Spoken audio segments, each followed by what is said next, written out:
Got to start with Intel. I've been hitting it all morning long. INTC, their shares have been down as much as 3%.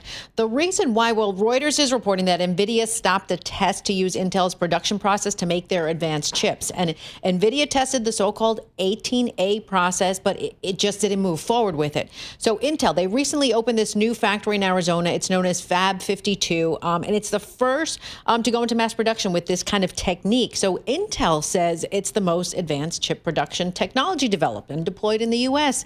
Not sure why Nvidia backed out of it. Nvidia did not comment. But, I mean, Intel's trying to strengthen American leadership in the industry. I mean, the global leader is Taiwan Semiconductor Manufacturing, so they've been trying to keep up.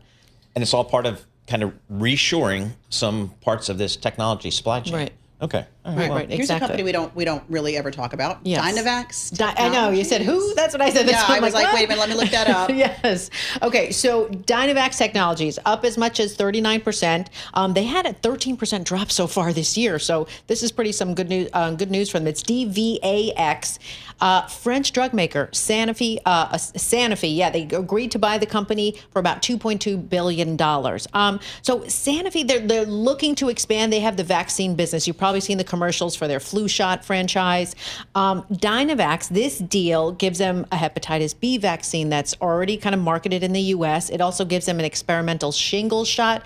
So they're trying to kind of up their game. Its CEO has been investing in research, development, M&A deals. He's looking for alternative revenue streams to kind of replace their top-selling medicine, which is Dupixent, and that is facing a patent cliff, and that's the reason for that. But it came after, just minutes. Sanofi said the U.S. Food and Drug Administration rejected its experimental multiple sclerosis drug, so this kind of was the news on the back of that.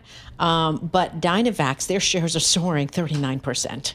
It's hit or miss in that business, but that's a California company, Dynavax. So rescued by an acquisition.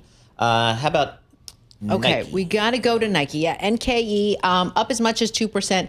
The reason for this is there's a filing that shows that Apple CEO Tim Cook, he purchased $2.95 million worth of shares on Monday. Now, if you remember Friday, Nike shares dropped 11%, right? They warned of the sales decline, the current quarter, weakness in China, weakness in his Converse brand. And then what does Cook have to do with Nike? You're kind of trying to figure it. Cook is actually Nike's lead independent director. He's served as director since 2005. But the filing shows he purchased 50,000 Class B common stock, weighted average price of $58.97. So he now owns just over 105,000 shares in Nike. So he's making some moves in Nike. All right. I mean, let's be honest, that's pocket change for Tim Cook. True. Yeah. I mean, it's like me lending you $20, but all right. Anything else out there? A few other quick mentions. I want to go to AST Space Mobile. It's ticker ASTS. Their shares have been up as much as 7%. It launched its largest ever satellite from India. Now, this is the first in a series. They're going to have a number of deployments, but it's really trying to compete against Elon Musk's SpaceX, right? It delivers these space-based connectivity to mobile phones.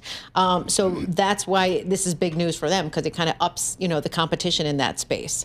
And then finally, we have application software maker UiPath. It's ticker PATH. Their shares are jumping about 8%. And the reason for that is it's set to replace Sanofi Financial in the S&P Midcap 400 index.